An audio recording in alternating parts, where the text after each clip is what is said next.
My son's in sixth form at the moment, and he was having an essay crisis.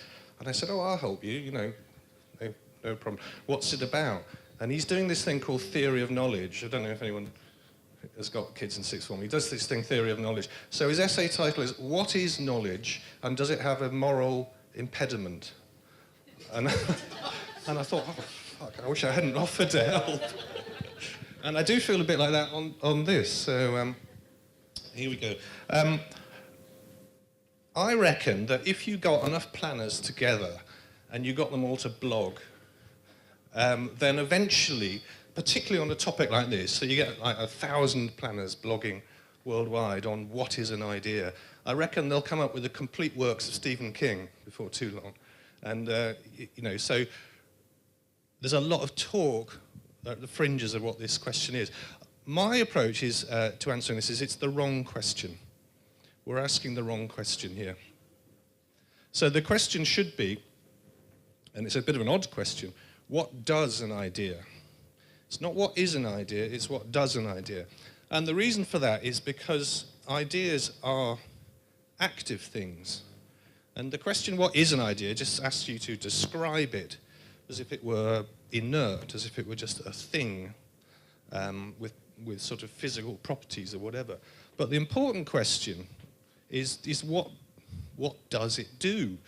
Because that's the game that we're in. And I was quite gratified. I reached for the dictionary, as I'm sure most of the speakers will have done, and looked up the dictionary definition and found that somewhere it talks about a mental impression. An idea is something that creates a mental impression.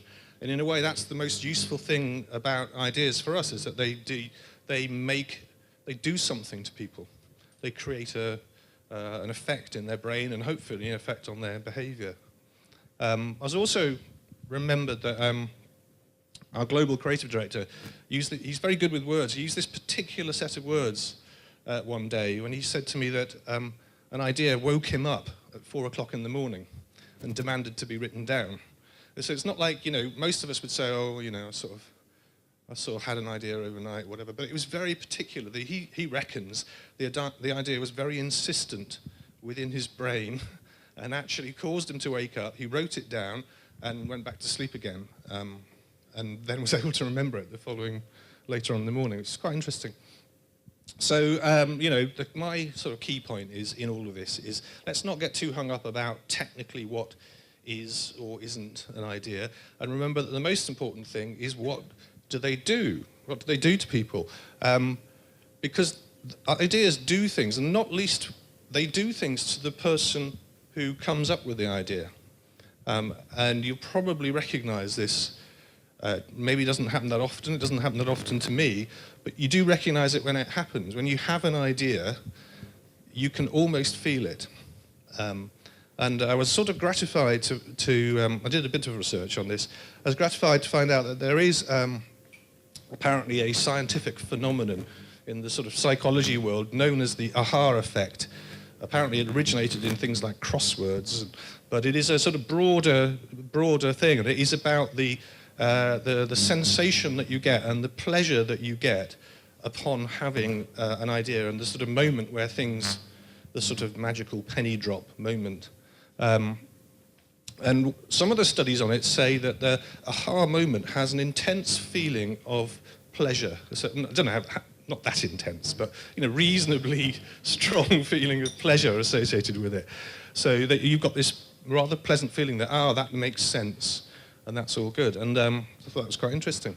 There is a watch out, a big watch out actually, because all the studies on this show that the people who have these ideas are convinced that they're true and that they're right way before they spend any time working out and assessing whether they are right. And those are the words they use in the report. They're true and right before you bother to assess them. And we kind of probably recognize that. When you have an idea for an instant, possibly even for a few days, it's brilliant. Maybe with the benefit of hindsight, maybe not. But so that's the watch out there. And of course, ideas, the more useful thing is that ideas do things to people generally, and in particular, they do them to the people that you get involved in them. And that's where our trade sort of takes off. So I can't even remember where that chart's from, but it could be from any IPA effectiveness paper of any sort, really. But what you're seeing is an idea goes out there and begins to markedly have an effect on people. It does things, in this case, makes them think that something's a bit more interesting, and makes them think that it's, makes them less likely to think it's unappealing. I quite like I did literally lift this from an old document. I quite like the idea, it said, idea released here. I thought it was quite interesting, the whole idea that nowadays we don't air ideas the way that we used to. We sort of release them like they were sort of bombs or sort of toxins or something, the way they go, which is quite interesting. And of course, the other useful thing, I think, for us is that ideas do things to the process. So whenever you're working on stuff, you'll recognize that point where you're sort of going round and round in circles or getting tied up in knots. And generally, when someone has an idea, it generally moves the process on much, much, much quicker than when you're all kind of wallowing around and going backwards and forwards and all of that. So, you know, the value of an idea in just moving things on, probably whether or not it's right, just the very fact that it moves you on as a team is probably good. Let's not worry about describing what the idea is. And when you're sort of thinking to yourself, you know, what the hell is my idea? Let's not worry about that quite so much. Let's worry a bit more about defining the idea by what it does. And that's the critical thing, the active component of it, rather than whether it's this or whether it's that, whether it comes in this form, or indeed whether it uses particular words or not. And I thought, well, I'll show some examples that came to mind. So this is an initiative that we run. The action here is to try and clear the fog, the superstition, all the negative stuff that gets in the way of people dealing with cancer. It's really quite scary stuff, and what you have is a lot of people who think something's not right and are not frightened, but just a little bit, you know, just not quite ready to deal with it, engage with it. So clearing the fog of doubt and denial and all of that is really, really important, and it led directly to this idea, which we've been working on for about a couple of years now, I think. Be clear on cancer. What's interesting for us about what the idea is, that the very idea that what we're offering people is clarity where there's doubt helps shape what we do with the idea. So, for instance, we end up being really, really, really clear about what the symptoms are.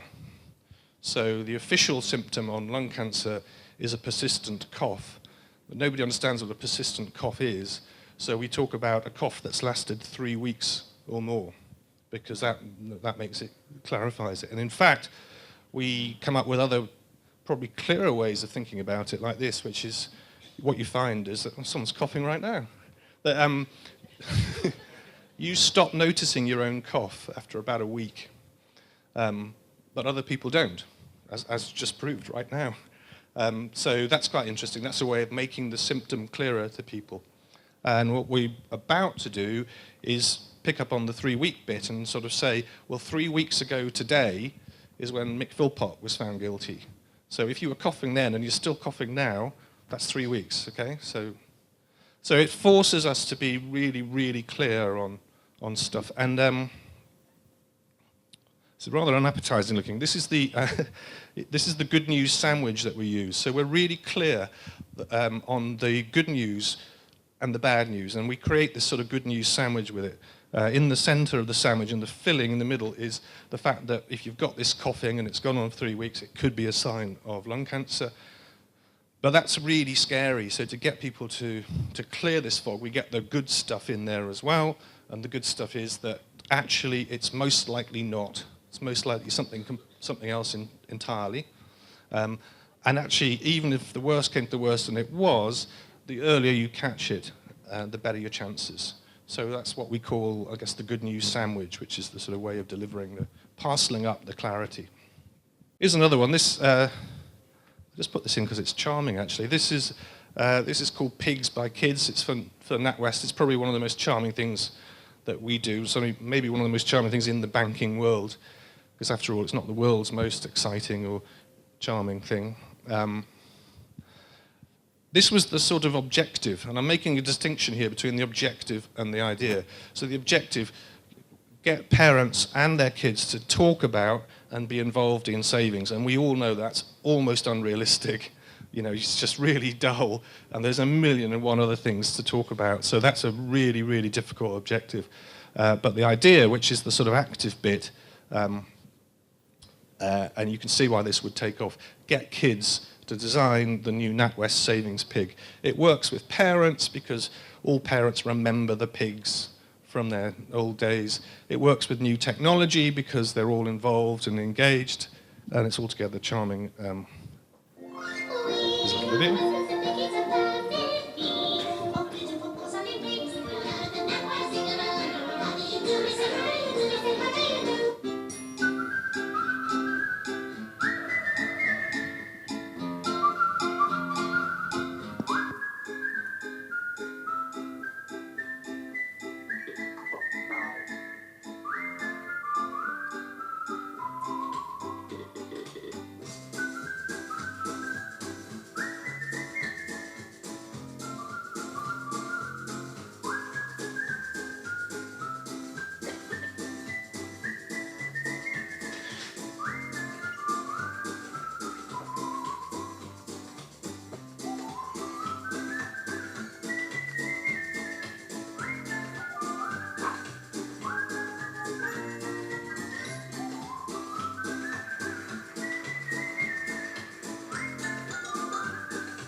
The cleverest thing that's embedded deep in that, which I think is really, really clever, I didn't come up with it, I think it's brilliant, is this little bit here, in terms of what the idea does. Get your parents to submit your design, because at a stroke, that makes the parents involved in the creation of it. They need to log on and do the uploading and all of that sort of stuff. So immediately that's the impetus for something to happen, for there to be conversation and fun and whatever is going to make that turn from just being a logo competition into being, hopefully, a point of conversation about savings. So I think that's very, very clever in terms of hiding the doing bit within the idea.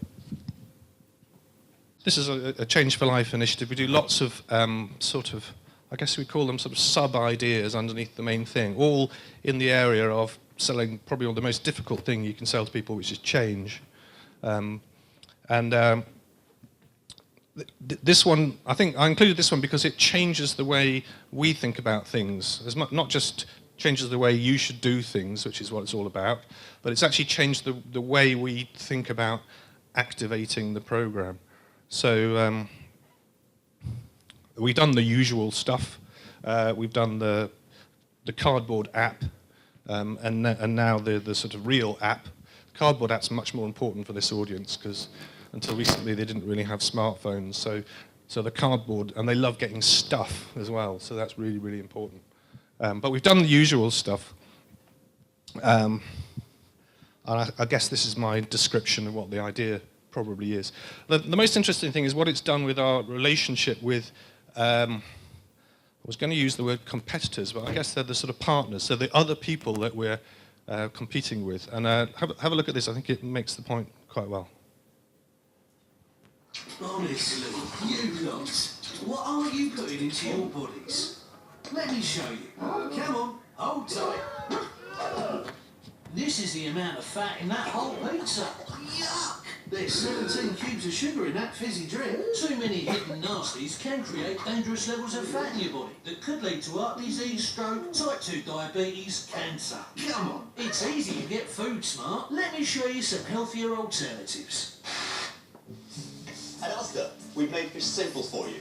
First, pick your fish, whether you like familiar or you're more adventurous. Then choose a butter, marinade, sauce or crumb. We'll even put them on for you and package it ready for grill, oven or microwave. What could be easier? 3 simple steps. Hundreds of combinations. Perfectly cooked fish every time. And many of our fish are 2 for just £4. Asda, saving you money every day. How about this tasty number? The only ingredient in my food is Mother Nature, who can't be rushed. When my Uncle Ben's Express Rice makes it to you, she has taken all her time. So that all you need are 2 little minutes to enjoy a delicious rice and vegetable dish. Begin with my Uncle Ben's Express Rice for good food fast. And something to drink? What happened to all the milkmen? People don't just disappear unless they're taken, kidnapped, and forced to steal our Cravendale. Brainwashed by the Thumbcat regime. Double evil. Well, not on our watch. Pussy. Now this is delicious. You probably think you can't have this delicious spaghetti bolognese and eat healthier. Well, now you can. Just make one change to new best ever corn mince. Because it has 80% less saturated fat than even lean mince beef. Make one change to new best ever corn. How about some of this? Half price fresh fruit. Perfect when 5 a day means 25 a day. The Cooperative, here for you this January. They're healthier stuff and tasty too. I've tried them all myself. Here's our free meal mixer. It's packed with cheap and tasty everyday ideas. Nice. Hey Food Store, join Change for Life for your free meal mixer and special offers. So I thought what was good about that is that what the idea did there was it didn't just sort of get the stuff across, which is what we normally do. It changed the way that we relate to our partners, effectively, our delivery partners in the supermarkets, and kind of created a bigger effect out of all that, which I thought was really interesting. So my parting advice, really, you're sitting there thinking, what is my idea? It'll come as no surprise to you that that's not the right question. Ideas do things, and we all know that doing things is more important than words. Actions speak louder than words. So I think we need to be a little bit wary of the words. I think we kind of get hung up a little bit on the words. And I say that because I'm a great admirer of Whopper Sacrifice. I think it's really, really clever. And I think we'd all say, one of the things that makes Whopper Sacrifice work is it's not called Whopper trade-off or something like that. It's just a great set of words. And whoever came up with it, they probably thought, that's brilliant, that's the idea. But I would argue that there's a sort of other idea beneath it, which is much more important, which is the idea of an audacious and outrageous action that you would do because the Whopper is so important to you. And that's the important bit. It's the sacrificing of your friend that really makes it work. The words help it stick, but the better idea is the audacious sacrifice. And I think the same is true here. That it's a pun. Forgive me. It's a pun, but there's a bit that when you get onto the subject of progress, there's a much, much bigger and more active idea underneath the surface. And I was remembered of an idea, a so-called idea that I worked on right at the beginning of my career, just to prove how dangerous this all is. And it was for Quaker oats. And we got to the point where we were convinced that the idea was this. The idea was the finest oats. And we loved it because it was a great phrase. It meant both best, and it also meant that they were milled so that they were thinner and smoother. And we thought, well, that's very clever because it means both things. And actually, it never really went anywhere because there was nothing you could do with it. I mean, literally, a creative team could do nothing with it other than write the words, the finest oats on stuff. And it didn't really do anything. So just be really wary of these clever, punny things. We need them to make the ideas stick, but they're not the idea. So when you're sitting there, what is my idea? The answer is, what does my idea? Thank you.